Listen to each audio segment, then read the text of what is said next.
At the beginning of 1969, the introduction of the Age of Majority Act was the signal for our decision to plan our engagement. By the end of the year, we would be able to get married without parental permission. Up until now, 21 was the age of consent, so we couldn't have got married without permission from a parent. When I think back, it was just as well it happened then, or we would probably have been married at Gretna Green, as elopement seemed to be the only answer. I'm not sure Gordon ever proposed to me. It was just something we drifted into. The most romantic thing he ever said to me in those days, that I was like a fungus, I grew on him. Well, he is a virologist. My mother suspected that something was up. Could have been the Brides magazine in my weekend case that gave the game away. My father was unaware of the seriousness of the romance, but I think he would have rejected any possible suitors until I was at least 30, and it still wouldn't have been a prod. Or so I thought. He suspected I was still going out with Gordon, and I had to listen to him lecturing me about the dangers of a mixed marriage. Being a devout Catholic, he was against divorce and contraception, and anticipated all sorts of problems. It wasn't his fault, it was how he had been brought up. Contraception and divorce were wrong. Says a lot for how he thought my romance would survive. When I finally broached the subject and asked him if I could bring Gordon to meet him, he refused. I eventually got through to him how serious the romance was, but he steadfastly held his views. This led to many heated arguments.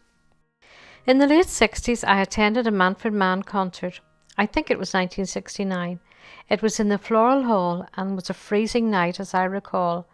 But the hubby-to-be borrowed the father's car, and we drove up the Antrim Road in style. He was supposed to be playing badminton in Newry, but I gave him 5 shillings towards the petrol, and he diverted to Belfast. Mike DeBow had taken over from lead singer Paul Jones. The hall was beautiful, and I remember the ceiling in particular, but at 19 I didn't appreciate its grandeur. I was in front of the stage and more interested in the group. Not sure whether we went outside for a ciggy or a snog, but the doorman wouldn't let us back in again. We ended up listening to the rest of the concert through an open window at the side of the building. I can now appreciate its Art Deco style and would love to see it restored to its former glory. We have some beautiful Art Deco buildings in Belfast going to wreck and ruin. Another one is the Bank of Ireland in Royal Avenue. Shame on Belfast City Council. Another observation from those days of the Floral Hall, the Astor and the Orpheus, all religions mixed together, and nobody queried what religion you were. Venues like this tend to encourage integration. Meanwhile, we were getting on with plans to get engaged. The first big problem was how we could afford it. Gordon's monthly salary was £28, mine around 26. Out of that, we had to pay our rent, electric, food and bus fares, clothe ourselves and entertain ourselves. So we decided to split the cost.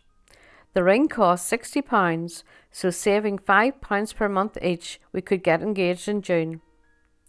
Looking back on it now, we looked like two 12-year-olds as we headed into Browns in Church Lane to choose the ring.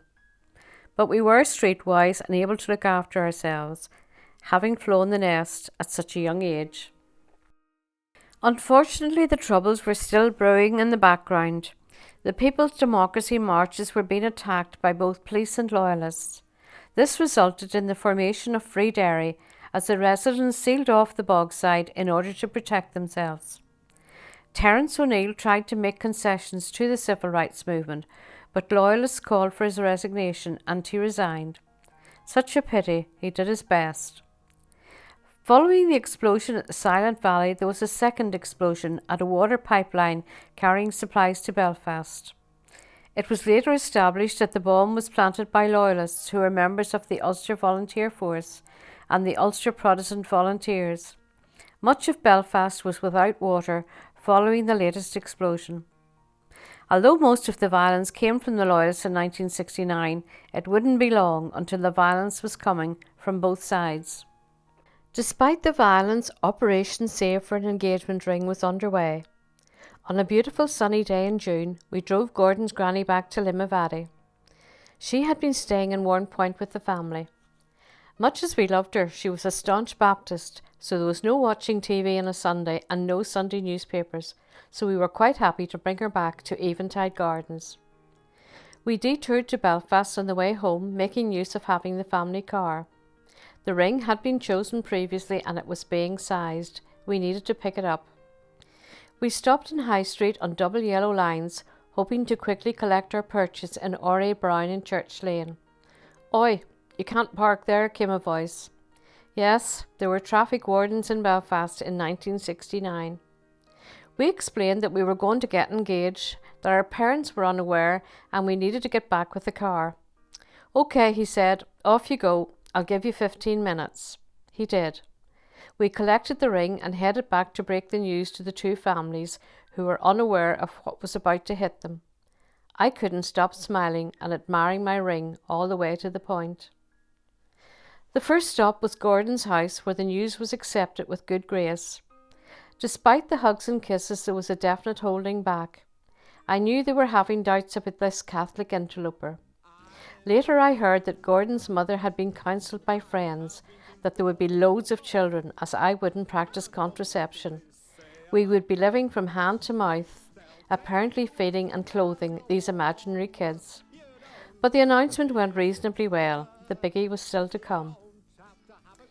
Gordon dropped me off at my house. I decided it was better that I told them on my own. My mum was in the kitchen and I showed her my ring. I can't honestly say she was over the moon, but she didn't explode. My dad was in the backyard and I went out, showed him the ring and told him I was engaged. "I don't want to see it," he said. "I want nothing to do with it," he said. "I don't want to hear about it," he said. I was heartbroken but determined not to let him see. "Fine," I said. Things were very cool for the next 24 hours. We barely spoke to each other. At 3 o'clock the next day, Gordon called for me in his dad's car. As was normal, he didn't come in. "Go and tell Gordon to come in," my mother said. I looked at her in amazement.